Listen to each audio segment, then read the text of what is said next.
নির্লজ্জ। আমার বোন আরেকজনের সঙ্গে পালিয়ে গেছে, আবার আমাকে ডিভোর্স দিতে পাঠায়। এই এখন তো রাত দেখে লাভ কি? যখন তোর বউ ছিল তখন তো তুই কিছু বলতে পারতি না। আচ্ছা আমি একটা জিনিস বুঝতে পারতেছি না, ওই মেয়ে যে লিখলো যে তোর কপালে ভালো কোনো মেয়ে জুটবে না, এটা কেন লিখলো রে? বললেই হলো, ও আরেকজনকে বিয়ে করেছে, আমি ওকে 3 দিনের মধ্যে আরেকজনকে বিয়ে করবো আর সংসার শুরু করবো। ছেলের হাতে মোয়া, তাই না? এই তুই 3 দিনের মধ্যে ভালো মেয়ে কোথায় পাবি বলতো? মা আমার ভালো মেয়ের দরকার নেই, দরকার হলে কালো একটা মেয়েকে বিয়ে করবো। তুমি ঘটককে বলো আমার জন্য কালো একটা মেয়ে দেখতে। এই জন্যই আমি বলেছিলাম যে আমার বান্ধবীর মেয়েকে বিয়ে কর, তুই তো রাজি হলি না। এখন দেখ তোর কপালে কি হতো। মা আমি এত কিছু জানি না, আমি যেটা বলেছি তুমি সেটাই করো। তুমি ঘটককে বলো কালো একটা মেয়ে খুঁজে বের করতে, আমি তাকেই বিয়ে করবো। কর, তোর যেটা ভালো লাগে সেটাই তুই কর। কই তোমাদের হলো? বস এখানে বস। ওই মতো দেখতে সুন্দর, তাই না? ওই মতো মেয়েকে আমি চেয়েছি। আমি আপনাকে বারবার বললাম যে আমি একটা কালো বউ দরকার, আপনি এটা কি করেছেন? এই মেয়ে তো সুন্দরী। সুন্দর হয়েছে তাতে সমস্যা কোথায়? আমি তো বলিনি কোনো সমস্যা, কিন্তু আমি কোনো সুন্দর মেয়েকে বিয়ে করতে চাই না, এটাই আমার ইচ্ছা।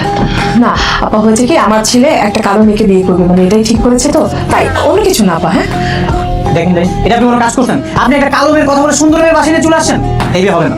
এরকম কথা আমি আমার ঘরকালি জীবন এরকম ছেলে দেখি নাই। তার মানে সুন্দর মেয়ে পছন্দ না, কালো মেয়ে চাই।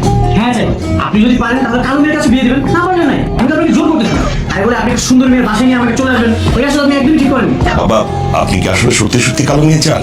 তাহলে 5টা মিনিট শুনে দিন। সালমা এই তুমি ওকে ভিতরে নিয়ে গিয়ে সবকিছু আগের মতো ঠিক করে আনো। ঠিক আছে। মা চলো তো, এখানে সময় নষ্ট না করে আমি দোকানে যাই, দোকানে গেলে আমার লাভ হবে। 5টা মিনিট বসুন না প্লিজ, আসল কাহিনীটা একটু দেখে যান। হ্যাঁ মানে এবার আমি গ্যারান্টি দিয়ে বলতে পারি এবার আপনাদের মেয়ে পছন্দ হবে ইনশাল্লাহ। আসল কাহিনী আবার কিসের? একটা কালো মেয়েকে মেকআপ দিয়ে সুন্দর করা যায়, কিন্তু আপনার মেয়ে তো সুন্দরী, তাকে তো মেকআপ দিয়ে কালো করতে পারবেন না। একটু বসেন 5টা মিনিট, তারপর পুরো ব্যাপারটা আপনারা বুঝতে পারবেন। ভাই আর কতক্ষণ বলেন তো, কি এমন দেখাবেন? হ্যাঁ ডাকেন না মেয়েকে। এই তো চলে আসবে, এখনই চলে আসবে, একটু একটু। এই যে চলে এসেছি। এইটা আবার কি? এইটাই আমার মেয়ে।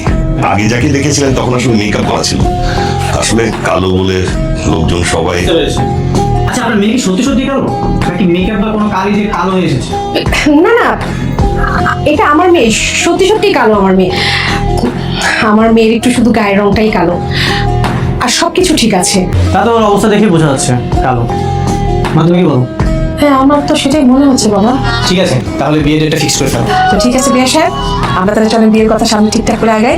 তবে হ্যাঁ আমি কিন্তু বেশি লোক দাওয়াটা দিব না, বেশি টাকা খরচ করবো। আমি চিন্তা করেছি কি ভাই সাহেব, এই যে টাকাটা বাঁচবে সেটা আবার ছেলে আর ছেলের বউকে গিফট করবো। আলহামদুলিল্লাহ এই আমি শিখাই দেবো, নাও নাও। খা বাবা এখন খা। আরে কি করতেছো? সালাম করতে হবে না। আমার জন্য দোয়া করবেন। দোয়া তো তোমার জন্য অবশ্যই করবো, তুমি কত ভালো একটা মেয়ে, আর এই জন্য আমি কালো একটা মেয়ে দেখে বিয়ে করেছি। আমার যে আগের বউটা ছিল ও কখনোই এভাবে আমাকে সালাম করতো না। কি ব্যাপার, কি হয়েছে? আপনার এর আগে বলছিল। হ্যাঁ ছিল, সেটা তো আমি তোমার বাবা মাকে বলেছি। কেন তোমাকে তারা কিছুই জানেনি? ও তারা হয়তো তোমাকে জানানোর প্রয়োজন মনে করে, তুমি তো দেখতে অনেক কালো, আর তোমাকে নিয়ে তো তোমার বাবা অনেক মহাবিপদের মধ্যে ছিল। এই জন্য বিবাহিত একটা ছেলের কাছে বিয়ে দিতে তারা আপত্তি করে। আমার যে আগের বউটা ছিল সে আমাকে রেখে পালিয়ে গেছে, যদি মরে যেত তাহলে আমি একটা সুন্দর মেয়ে দেখে বিয়ে করতাম, তোমার মতো কালো মেয়ে দেখে বিয়ে করতাম না। তাহলে করলেন না কেন? সুন্দরী মেয়ে বিয়ে করলে তো সারাদিন সাজগোজ নিয়ে ব্যস্ত থাকতো, আমি যে তার স্বামী আমার কোনো টেক কেয়ারই করতো না, আর এই জন্যই কালো একটা মেয়ে দেখে বিয়ে করলাম। আমি এবার বুঝতে পারলাম আপনি আমাকে দেখতে যাবার পর কেন কালো মেয়ে খুঁজেছেন। বুঝতে তো ভালোই, আর তুমি তো দেখতে কালো ভূতের মতো, তোমাকে নিয়ে বাইরে ঘুরতে গেলে তোমাকে তো তাকাবে। হ্যাঁ আপনি ঠিকই বলেছেন, আমি এতটাই কালো কেউ কখনো আমার দিকে ফিরেও তাকাবে না।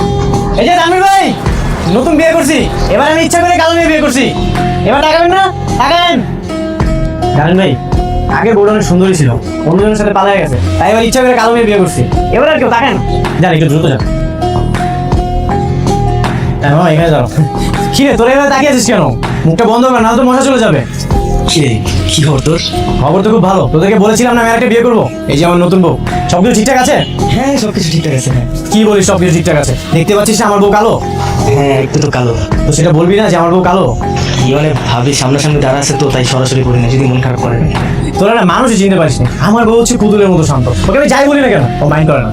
আচ্ছা তাহলে তো খুব ভালো, এমনি এমনি গেলে আমি কালো মেয়ে বিয়ে করেছি। হ্যাঁ ওকে আমি যা ইচ্ছা তাই বলবো, যেখানে ইচ্ছা সেখানে নিয়ে যাবো, কেউ কোনো নজরই দিবে না। কেন? ও মা, কালো মেয়ের দিকে কে নজর দিবে? তুই কোনো কালো মেয়ের দিকে নজর দিবি? তুই কোনো কালো মেয়েকে বিয়ে করবি? না না কালো মেয়ে কেন বিয়ে করবো? দেখেছিস আমার কত বুদ্ধি, আমি বুদ্ধি করে কালো একটা মেয়েকে বিয়ে করে ফেলেছি, জিতেছি না? হ্যাঁ জিতছিস তুই জিতছিস। শোন মহল্লার সবাইকে বলবি সুজন আহমদের প্রথম বউ চলে গেছে তো কি হয়েছে, দ্বিতীয় বিয়ে করে সে জিতেছে, মনে থাকবে কথাটা? হ্যাঁ মনে থাকবে, মানে 100% মনে থাকবে। তোরা তাহলে থাক, হ্যাঁ?